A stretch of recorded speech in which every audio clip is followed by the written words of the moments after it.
Assalamualaikum warahmatullahi wabarakatuh.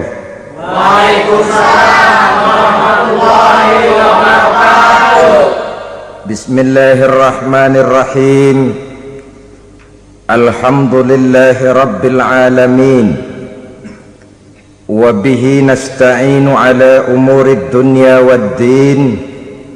Wassalatu wassalamu ala ashrafil anbiya'i wal mursalin, imamil muttaqin, sayyidil ghurril muhajjalin, wa ala alihi wa ashabihil mujahidin at-tahirin, amma ba'du.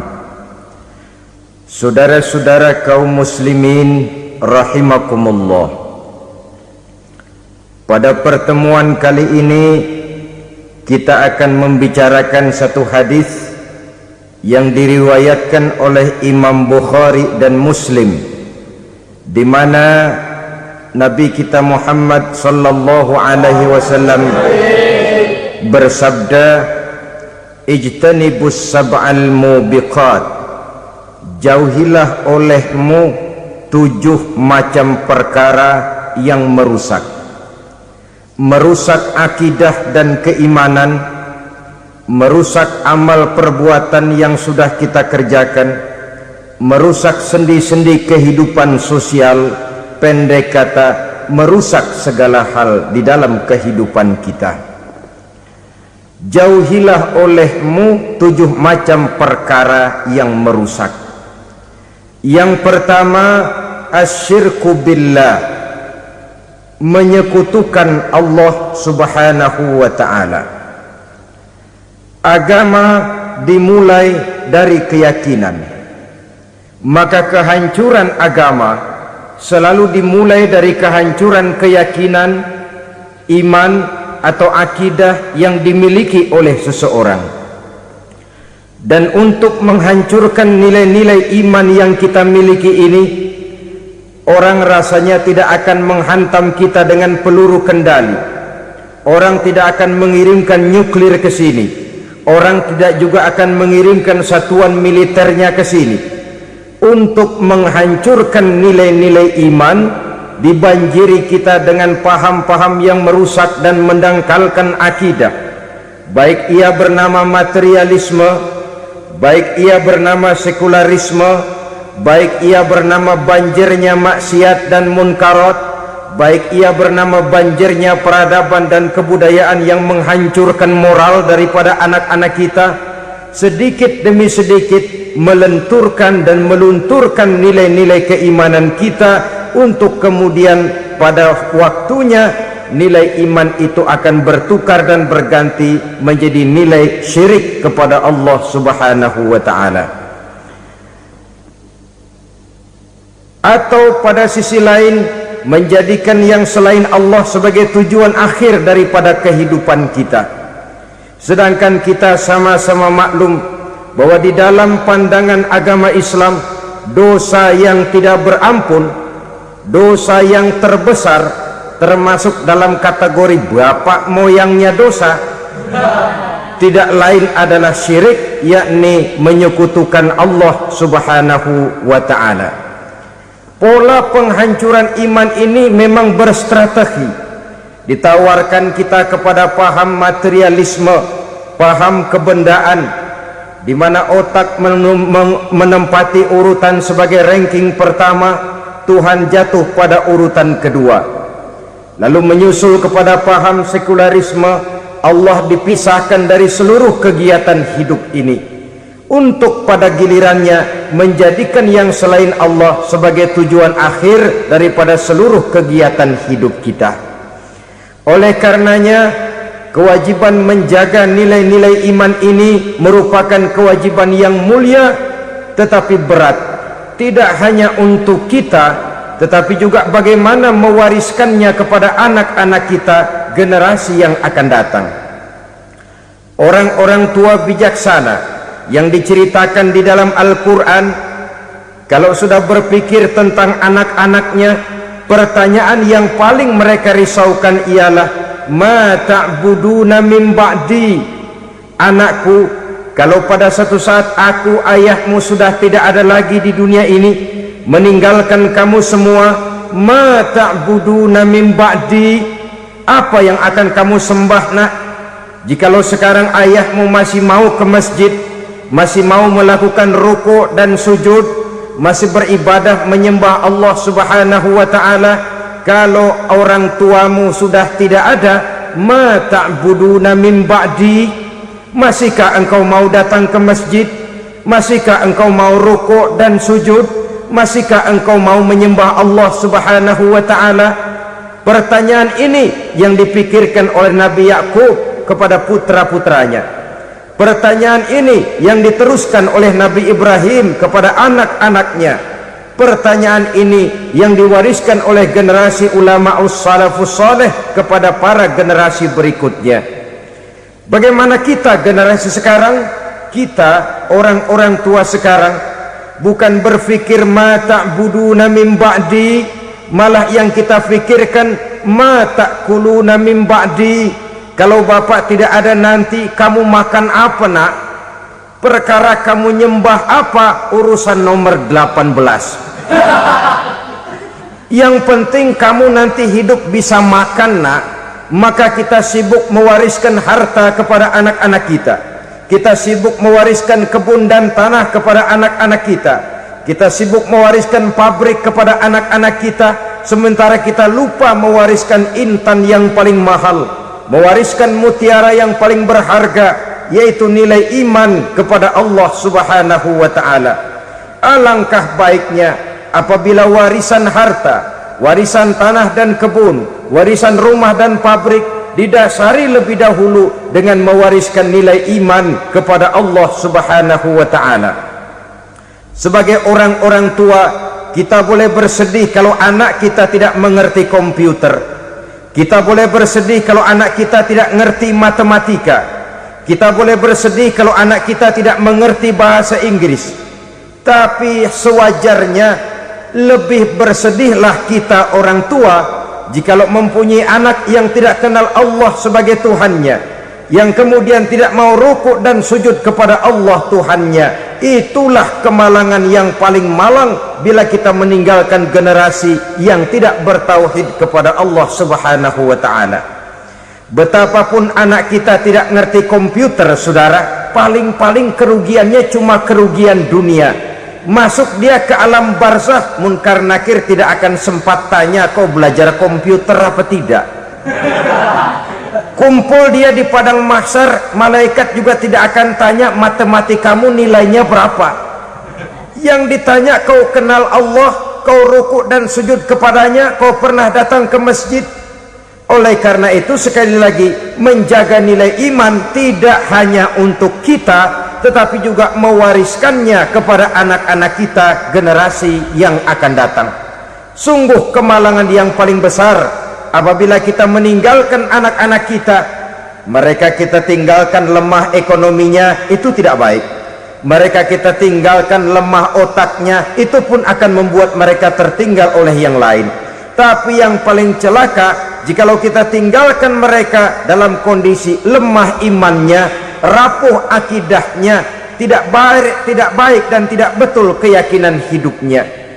Oleh karena itu Nabi berpesan, jauhilah 7 perkara yang merusak. Yang pertama, syirik kepada Allah Subhanahu wa ta'ala, menyekutukan Allah baik dalam ucapan, dalam keyakinan ataupun dalam perbuatan.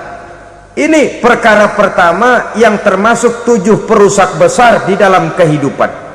Kalau sudah jatuh kita ke lembah syirik, bagaimanapun banyak kebaikan yang kita kerjakan, berjiwa sosial, bertangan pemurah, gemar menolong orang lain, kalau memang dasarnya syirik, maka seluruh kebaikan kita akan hancur, tidak akan ada nilainya dalam pandangan Allah Subhanahu wa ta'ala.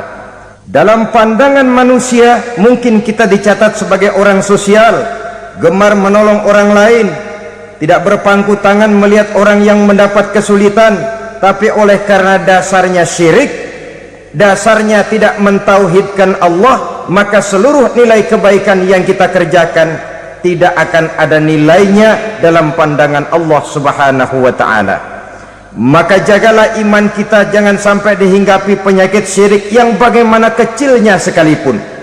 Sekali lagi, baik syirik dalam bentuk ucapan, syirik dalam bentuk keyakinan, sampai kepada syirik dalam bentuk perbuatan, kita berhindar kepada sifat-sifat yang sedemikian itu. Karena apa? Dalam satu ayat Quran Allah Subhanahu wa ta'ala menjelaskan, innallaha la yaghfiru ayyushraka bih wa yaghfiru ma duna dzalika liman yasha.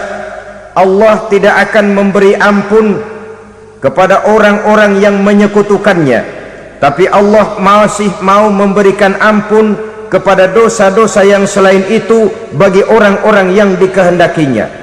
Dosa selain syirik, apabila kita bertaubat, Allah masih mau mengampuni. Tapi kalau sudah jatuh ke tempat syirik, itu sudah dosa yang tidak berampun. Taubatnya tidak lain melepas syirik, kembali kepada tauhid, berkeyakinan bahwa hanya ada Allah Subhanahu wa ta'ala, Tuhan satu-satunya yang lam yalid walam yulad walam yakul lahu kufuwan ahad. Tidak beranak, tidak pula diperanakkan, dan tidak satupun yang dapat menyerupai Tuhan Allah Subhanahu wa ta'ala. Saudara-saudara kaum muslimin rahimakumullah, bahwa kita di zaman sekarang memang tidak menyembah berhala, ya. Bahwa kita tidak berterang-terangan mengatakan Tuhan lebih dari satu, memang.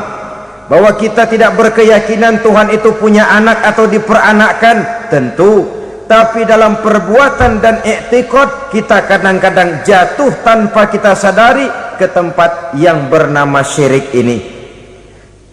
Oleh karenanya, di zaman di mana teknologi makin canggih, di mana kemajuan pembangunan makin menjangkau berbagai aspek kehidupan, diperlukan keseimbangan antara kemajuan fisik material dengan kemajuan mental spiritual.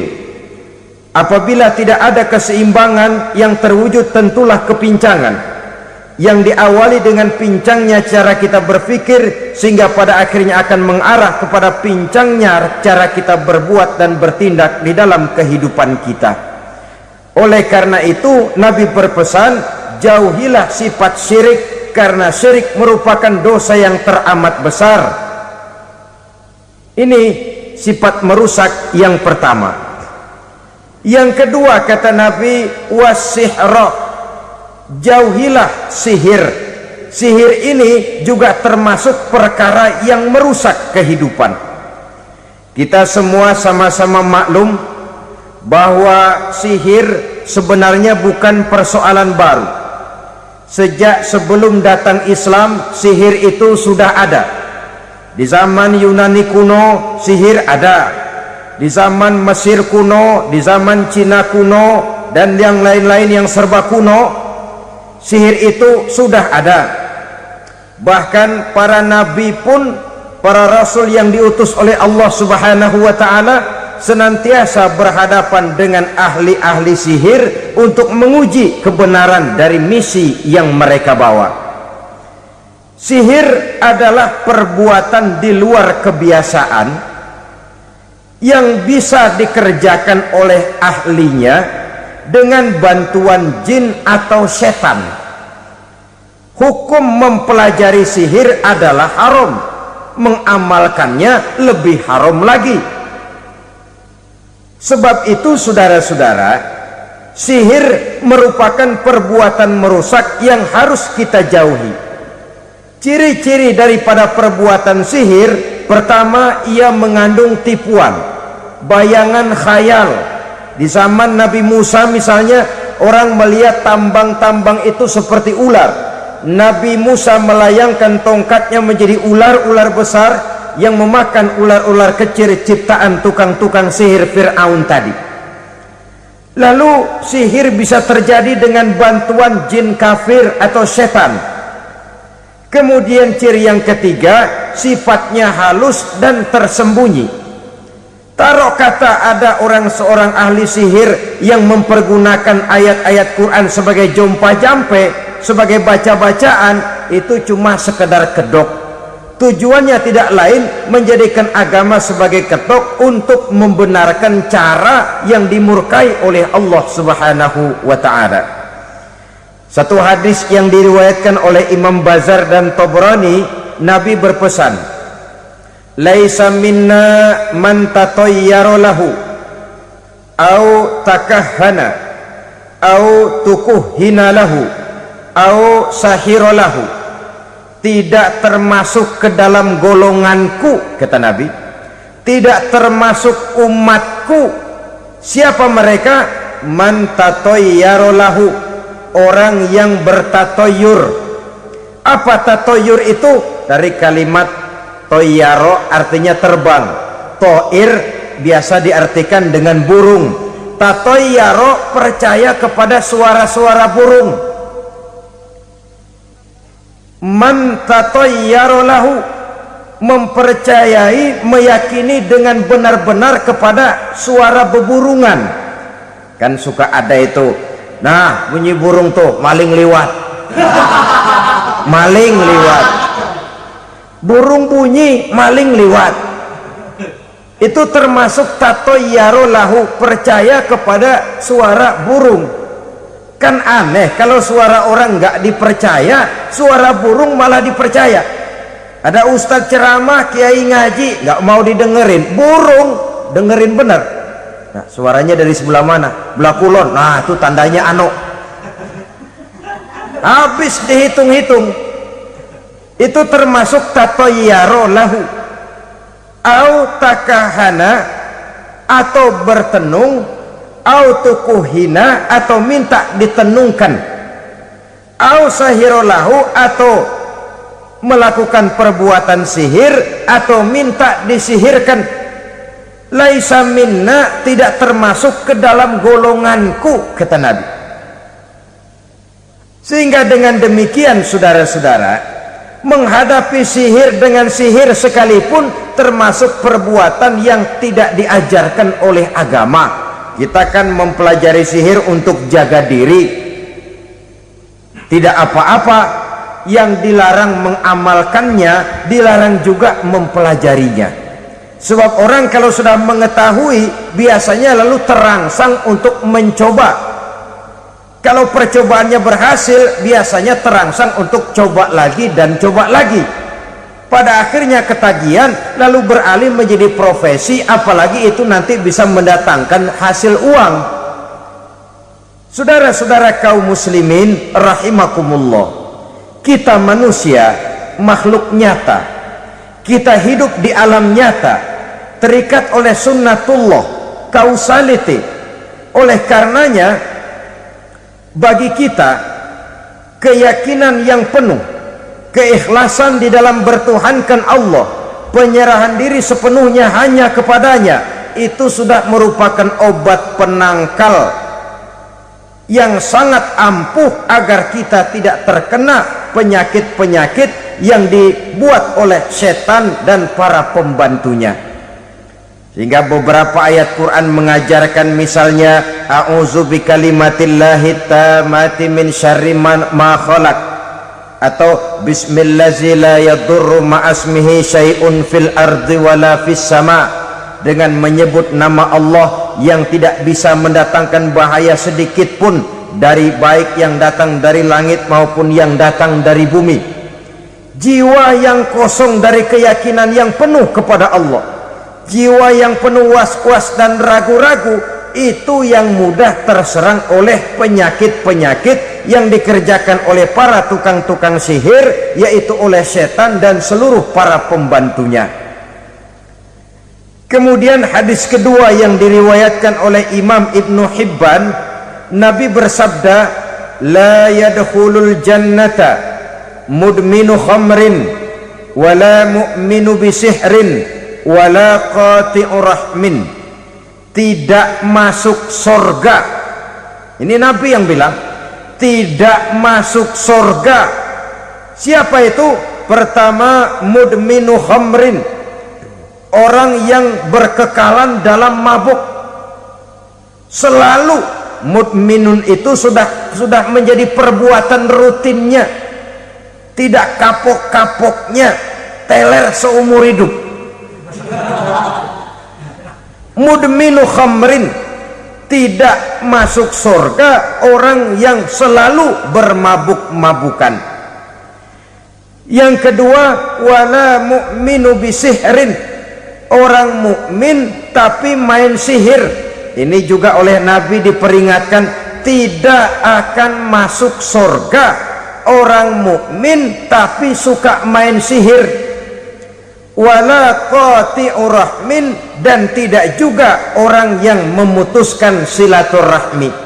3 macam manusia yang diperingatkan Nabi tidak akan masuk surga: orang yang selalu mabuk, orang mukmin yang main sihir, dan orang yang memutuskan silaturahmi.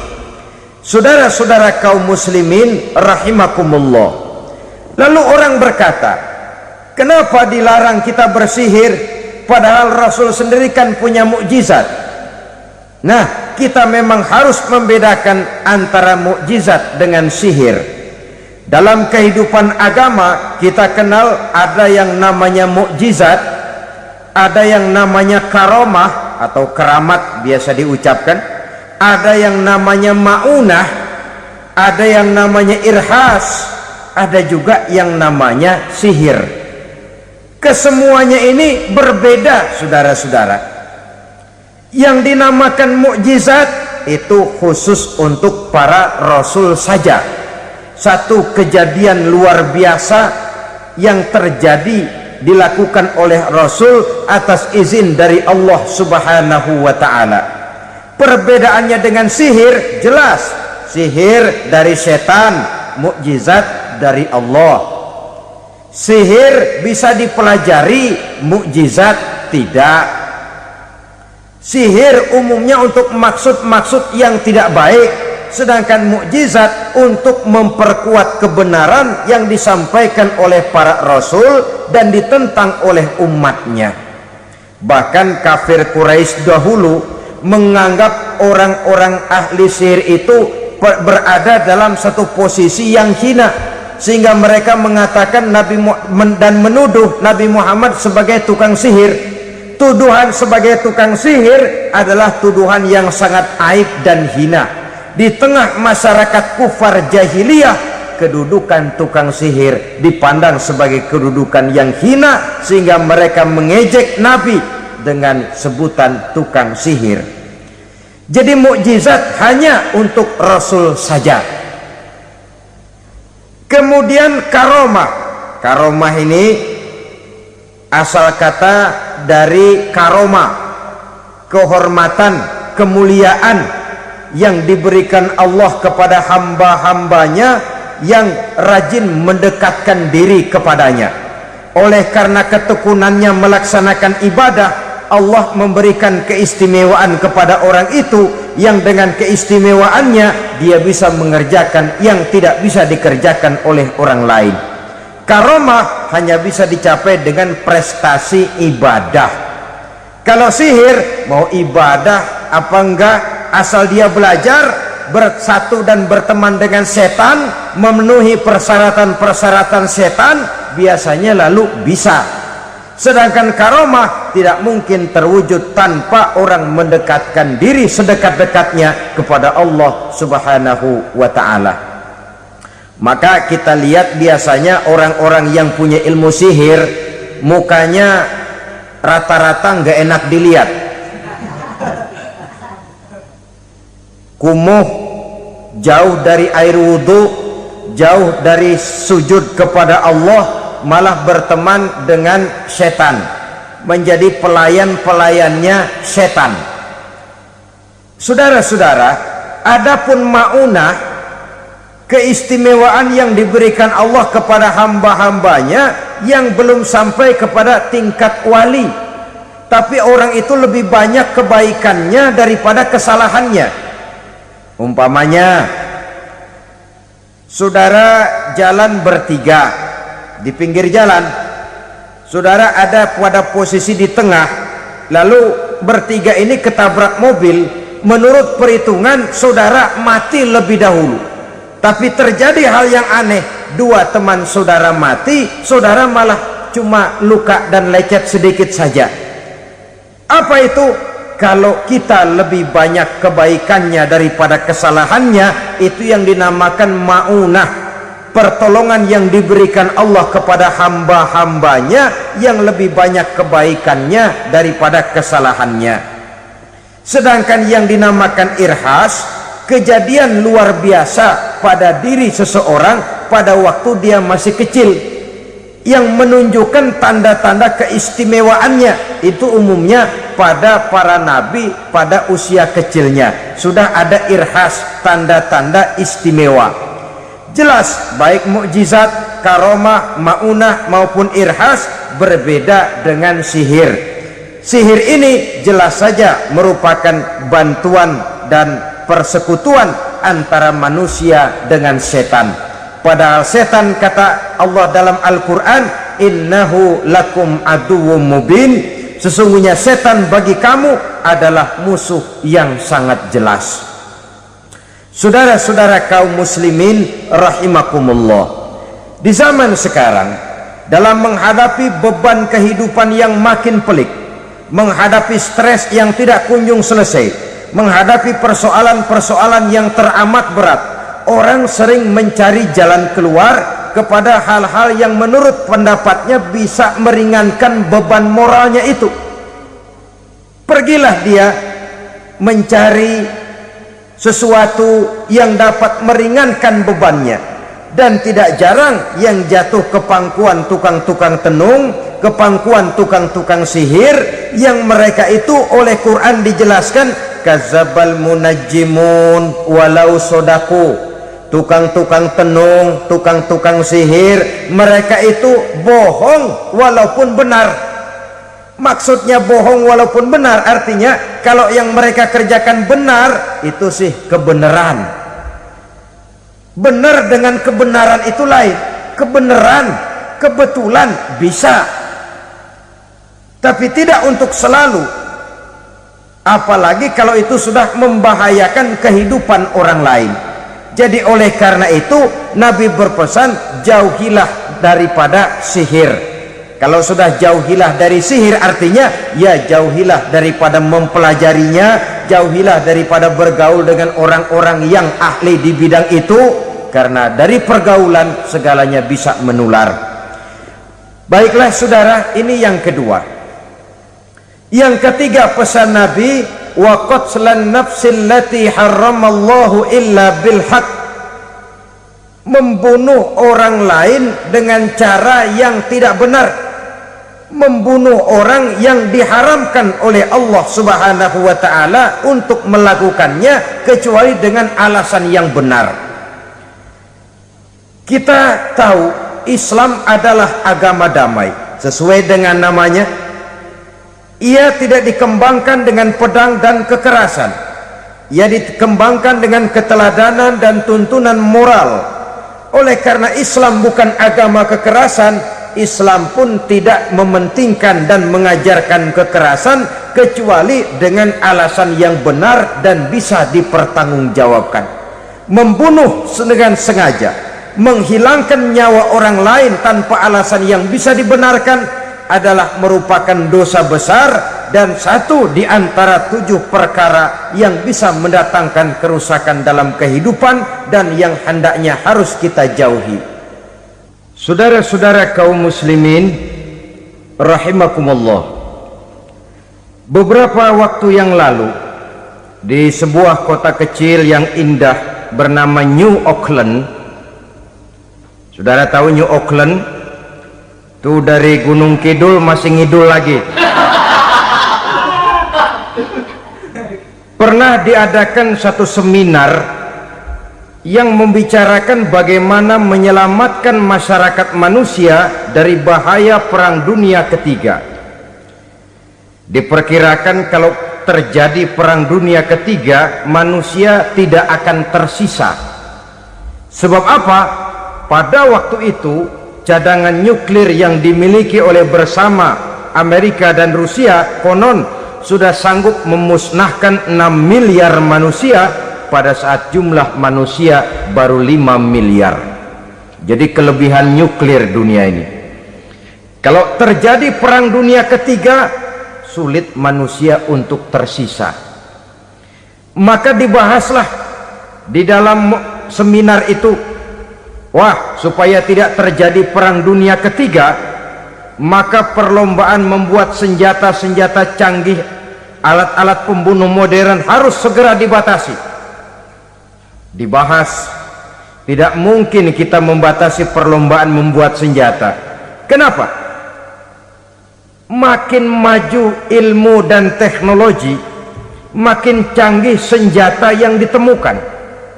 Atom sudah meningkat menjadi nuklir, nuklir sudah meningkat menjadi neutron, dan kita tahu bom yang bernama neutron ini bom yang cukup membunuh tanpa perlu merusak. Artinya kalau dia diledakkan di kota kita ini, bangunan utuh, jembatan tidak ambruk, rumah-rumah tetap berdiri, tapi semua yang bernama hidup mati. Itu katanya lebih sopan dari bom atom. Sebab kalau si atom ini sudah membunuh, merusak pula. Neutron cukup membunuh saja tanpa perlu merusak. Jadi majunya senjata-senjata teknologi sebagai akibat yang logis dari kemajuan ilmu pengetahuan ini tidak bisa kita batasi. Dan memang sebenarnya yang bahaya bukan senjatanya, tapi manusia yang mengendalikan senjata itu. Mereka kembali kepada prinsip the man behind the gun. Bukan senjatanya yang bahaya, tapi manusia yang mengendalikan senjata itu yang bahaya. Walaupun senjatanya modern, katakanlah model M16 umpamanya, kalau yang mengendalikannya orang beriman, insya Allah aman. Tapi biar megang cuma senapan angin, kalau yang megang orang brutal, ngeri kita deket-deket. Apalagi kalau memang bukan ahlinya menggunakan senjata, bisa ngeker kaki kena jidat.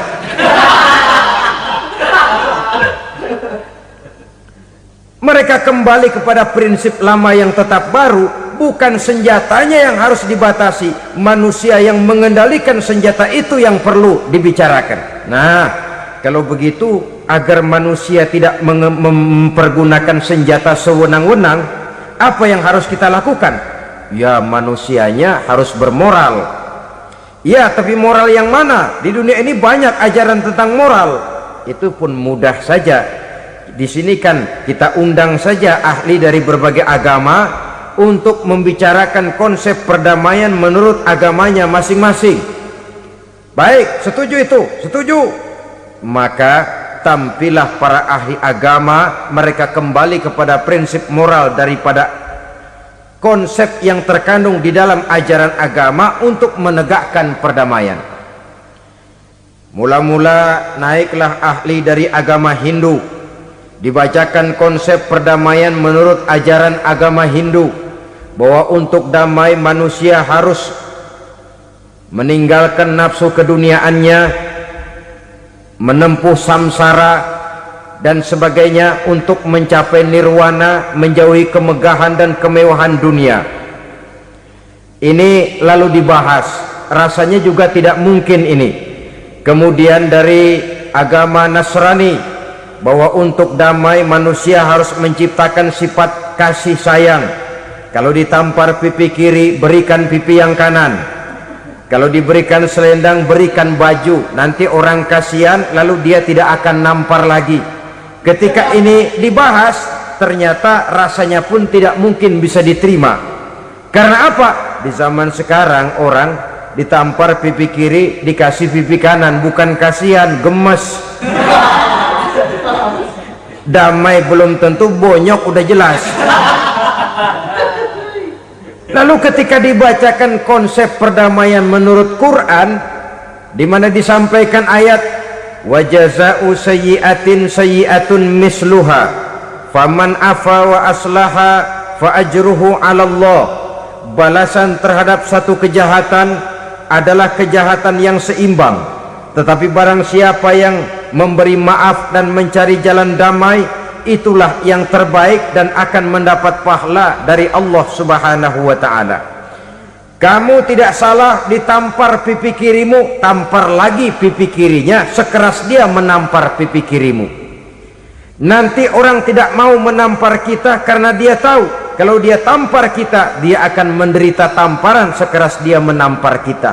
Akan terjadilah prinsip saling hormat menghormati, tidak saling ganggu, tidak saling usil, tidak saling jahil.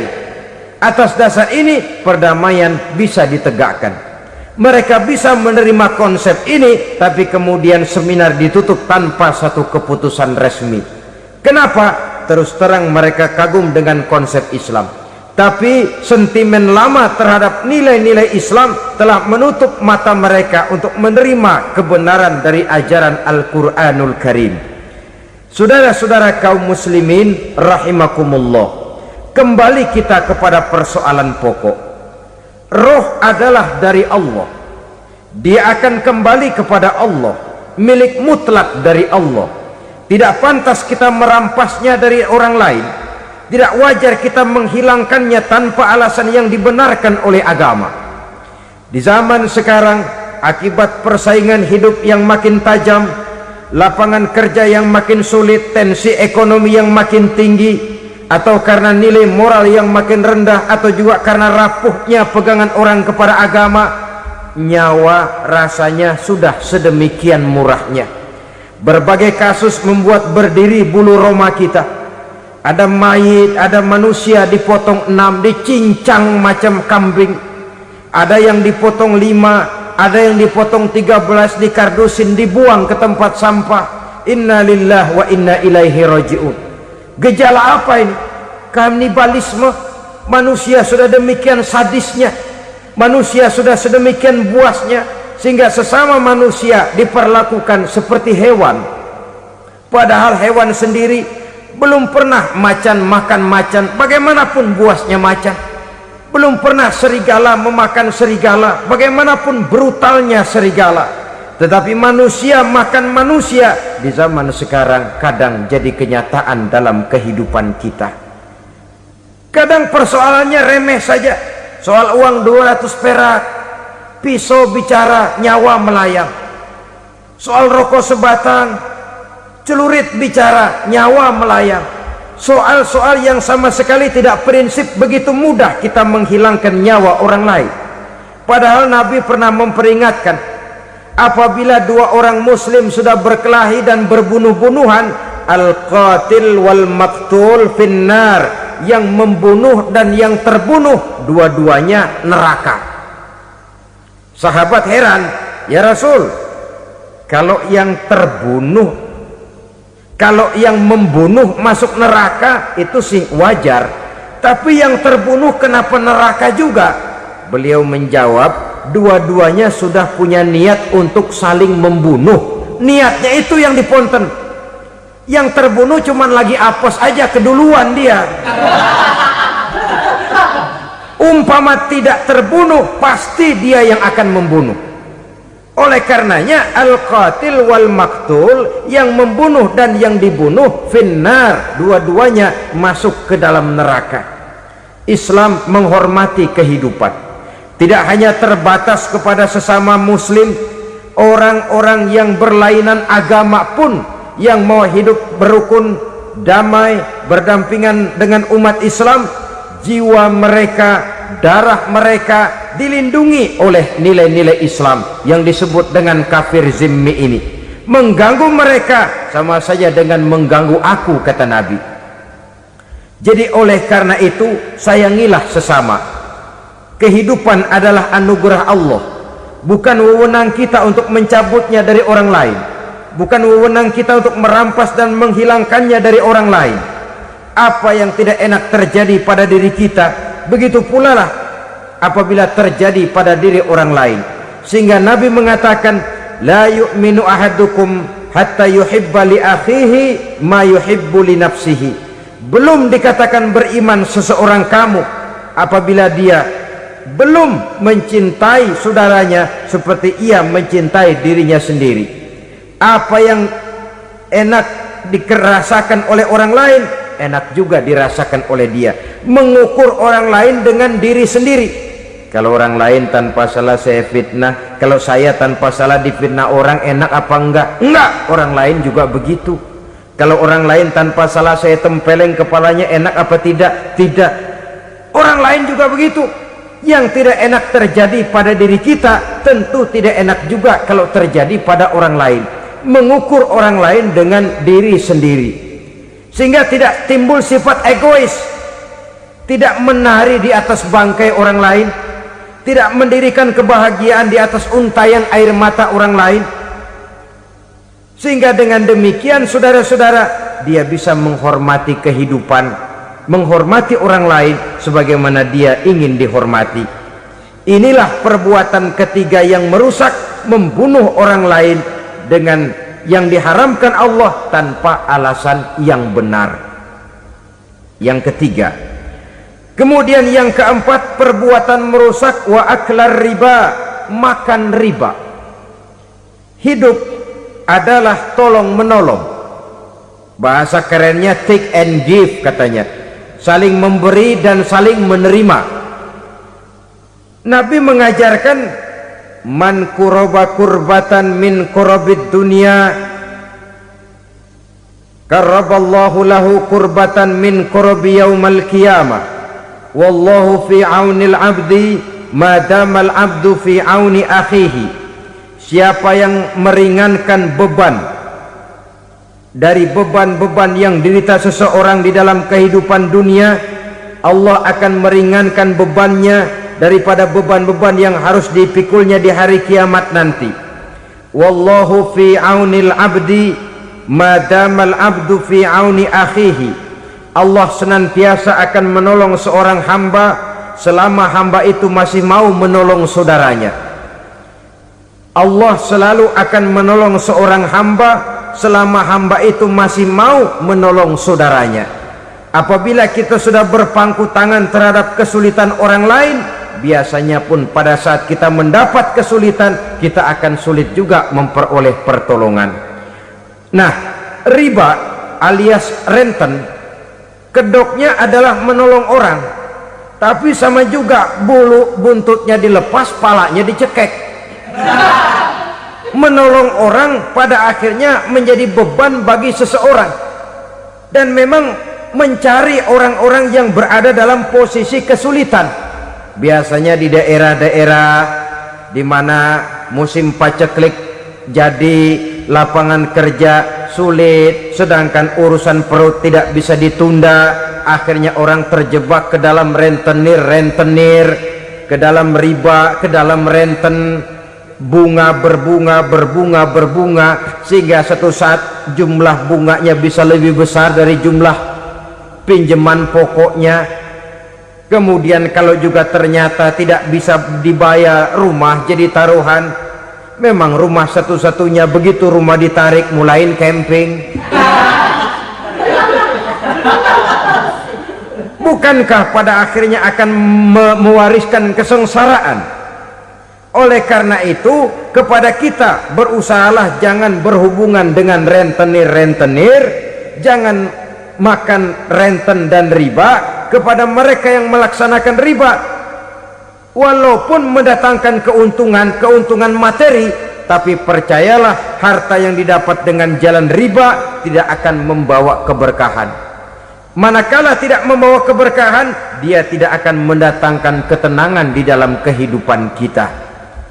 Oleh karenanya, memakan harta riba termasuk perbuatan yang merusak sendi-sendi kehidupan sosial, merusak kehidupan orang lain, merusak kehidupan masyarakat, tetangga, pergaulan dan sebagainya. Yang kelima, wa akla malil yatim, memakan harta anak yatim dengan cara yang zalim. Nih, memang lezat. Anak yatim itu nggak tahu urusan apa-apa, kita diamanahkan untuk mengurusinya. Kadang-kadang dibentuklah panitia penyantunan yatim piatu, yatimnya mah tetap kelaparan, panitianya yang pada gendut.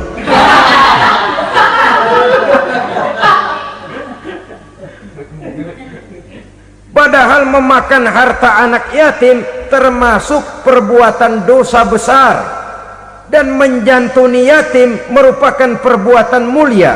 Nabi mengatakan, ana wa kafilul yatim kahataini yaumal qiyamah. Aku dan orang-orang yang menyantuni anak yatim seperti dua jari ini pada hari kiamat nanti. Dekat sekali. Jikalau ingin di hari akhir nanti dekat dengan Rasul, bersahabatlah dengan anak-anak yatim. Jadilah pengurus anak-anak yatim. Bangunlah panti-panti asuhan yatim. Pada saat bapak ibunya meninggal, kitalah yang menjadi orang tuanya. Bahkan sedemikian besar perhatian Islam terhadap anak-anak yatim ini, sehingga Quran memberikan peringatan, ara'aital ladzi yukadzibu biddin fadzalikal ladzi yad'ul yatim wa la yahuddu ala ta'amil miskin. Tahukah kamu siapa orang yang mendustakan agama, beragama tapi dianggap dusta, salatnya dusta, puasanya dusta karena agamanya sudah berdusta. Siapa mereka? Fadzalikal ladzi yad'ul yatim, orang yang menyia-nyiakan anak yatim, wala yahuddu ala ta'amil miskin, dan tidak pernah memberi makan kepada orang-orang yang menderita kemiskinan. Menyia-nyiakan, meninggalkan anak yatim termasuk perbuatan yang divonis kita sebagai orang yang mendustakan agama. Saudara-saudara kaum muslimin rahimakumullah, maka sangat dicela mengeksploitir anak-anak yatim, menjadikan mereka sebagai kedok untuk mencari kekayaan pribadi. Tetapi jikalau ikhlas, ganjarannya sangat besar, nilai pahalanya sangat besar. Menyantuni yatim tidak hanya setahun sekali. Kalau Muharram pakai istilah lebaran yatim, dibentuklah panitia, diberilah beras, uang 45.000 rupiah, alhamdulillah. Tapi jangan lupa, si yatim tidak hidup cuma satu hari.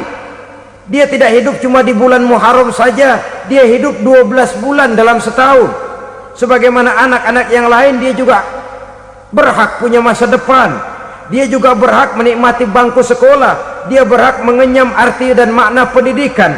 Dia berhak membekali diri dengan ilmu dan pengetahuan seperti halnya anak-anak yang lain. Maka kita yang diberikan keluasan oleh Allah, ingatlah itu, bersahabatlah dengan anak-anak yatim, santuni mereka. Perkara setahun sekali di bulan Muharram, alhamdulillah, itu bagus, bin Thayyib alias baik. Tapi tentu dan tentu, sekali lagi, si yatim tidak hanya hidup di bulan Muharram. Dia hidup 12 bulan dalam setahun, 24 jam di dalam sehari. Oleh karenanya, menyia-nyiakan mereka pada saat posisi kita memang mampu akan memojokkan kita dalam satu posisi di mana kita dianggap sebagai orang yang mendustakan agama, memakan harta anak yatim dengan cara yang zolim. Bapaknya udah meninggal, kebunnya lebar, anaknya dikelecehin. Nah, dah kamu nggak usah pusing, nanti saya yang ngurus. Akhirnya bukan ngurus, nguras. Si yatim mungkin tidak tahu bahwa dia disia-siakan, haknya diambil, miliknya dizolimi. Tapi Allah yang akan membalasnya dengan seadil-adilnya. Maka makan harta anak yatim biasanya balasannya tokcer bin paten. Nggak banyak selang tempo itu, nggak percaya cobain dah. Nyobain aja kan nggak bayar, umpama memakan harta anak yatim dengan cara yang zolim, ganjarannya biasanya kontan. Kenapa? Ratapan si miskin, untayan air matanya, jeritan kepedihan hatinya, membuka pintu langit, permohonannya diijabah, getaran hatinya didengarkan oleh Allah, maka balasannya biasanya kontan, spontan, tidak menunggu waktu terlalu lama. Itu di dunia, belum lagi di akhirat nanti. Bukankah dalam riwayat Mi'raj diceritakan Nabi melihat di neraka itu orang perutnya sebesar rumah? La haula wala quwata. Itu perut kayak rumah, bagaimana jalannya tuh?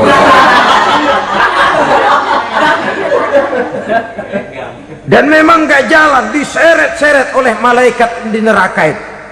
Hancur perutnya, amburadul itu perut.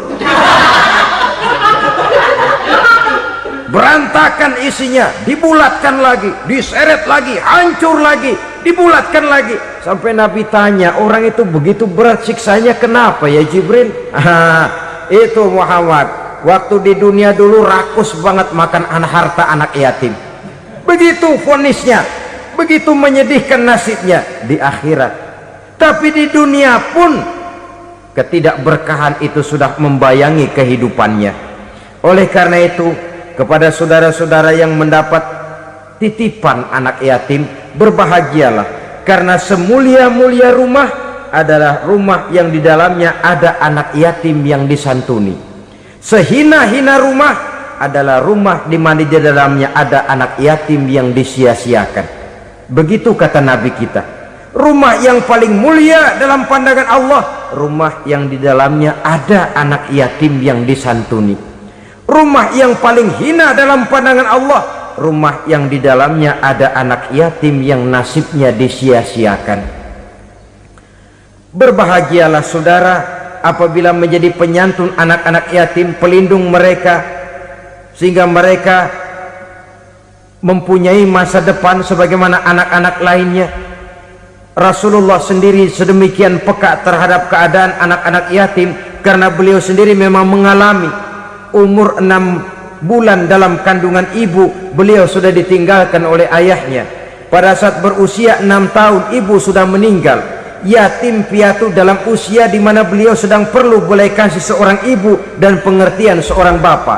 Kepekaan itu lalu timbul, bahkan kemudian sampai kepada beliau berkata, aku dan orang yang menyantuni anak yatim seperti jari tengah dan jari telunjuk di hari akhirat nanti. Sedemikian dekatnya. Baiklah ya, jadi yang kelima, memakan harta anak yatim. Jauhi, karena ini perbuatan yang merusak.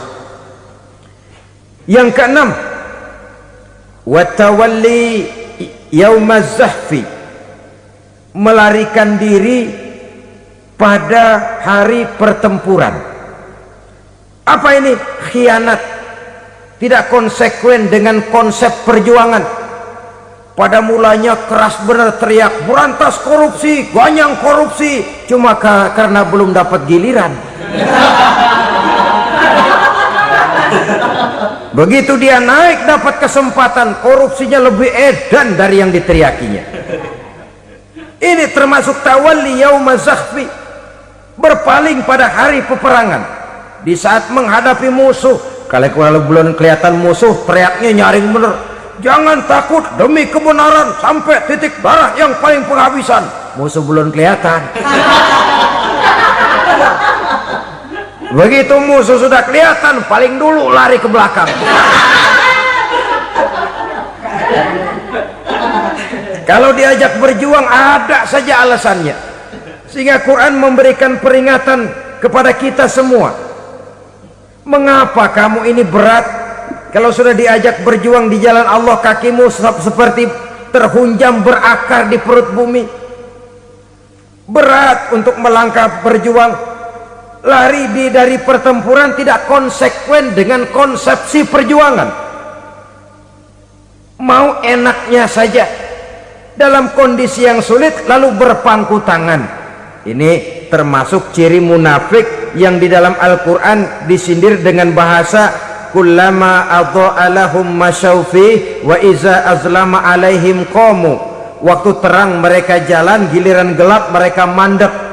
Artinya, maksudnya, kalau giliran ada untungnya aja rame-rame teriak Islam, tapi begitu diminta berjuang, dituntut berkorban, rame-rame mundur. Waktu dilihat di Islam ada untungnya, rame-rame teriak Islam. Pak, saya Islam banget Pak. KTP saya Islam Pak, pokoknya Islam banget dah.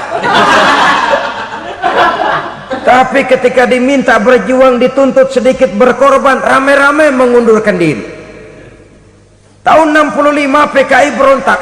Waduh, waktu itu jadi orang Islam untung itu. Nggak dikejar-kejar, aman. Masjid rame, mobil-mobil mewah parkir di depan musola dan masjid. Kenapa? Waktu itu asal udah ke masjid aman, Islam selamat, untung. Tapi begitu keadaan aman, yang parkir di musola sepeda butut melulu.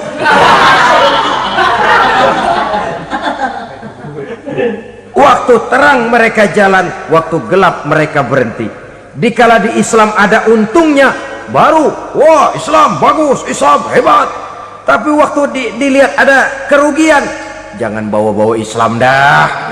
Jangan bicara soal Islam, ini kan bukan soal agama, bukan soal agama. La haula wala quwata illa billah. Beragama kita ambil talfik fid din, mengambil yang enteng-enteng saja dalam urusan beragama ini. Tidak konsekuen kita dengan Islam kita. Seolah kita mau memilih mana yang terasa cocok sama selera kita, kita teriak Islam. Beratan aja dikit, rame-rame berpaling. Itu termasuk tawalli yaumaz zahfi, para pengkhianat, mental-mental hipokrit yang tidak mau konsekuen menghadapi segala bahaya. Itu termasuk perbuatan yang merusak. Kenapa? Kalau cuma dia saja yang lari, mungkin tidak jadi soal. Tapi larinya ini akan mempengaruhi orang lain. Nah, pengaruhnya itu yang dicegah. Sebab kalau satu sudah mulai lari, yang lain mulai ngelirik.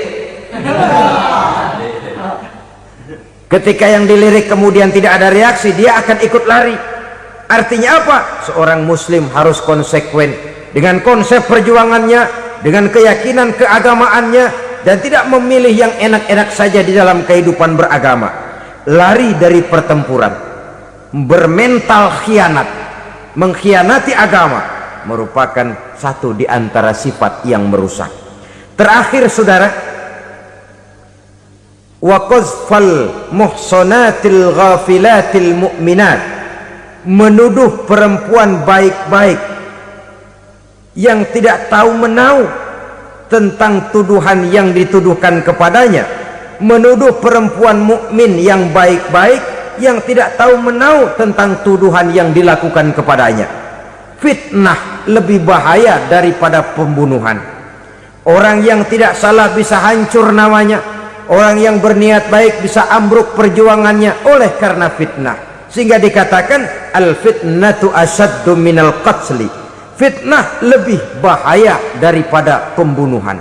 Maka memfitnah ini termasuk satu dosa di antara 7 hal merusak yang harus kita jauhi semampu kita, semampu-mampunya. Mengupayakan sebisa-bisanya jangan sampai terjebak ke dalam hal yang demikian. Nah saudara-saudara, inilah saja pertemuan kali ini. Mudah-mudahan ada manfaatnya. Semoga Allah memberikan kekuatan zahir dan batin kepada kita untuk bisa menjauhi 7 perkara yang merusak ini. Terima kasih atas segala perhatian, mohon maaf atas segala kekurangan. Wabillahi taufiq wal hidayah. Wassalamualaikum warahmatullahi wabarakatuh. Waalaikumsalam warahmatullahi wabarakatuh.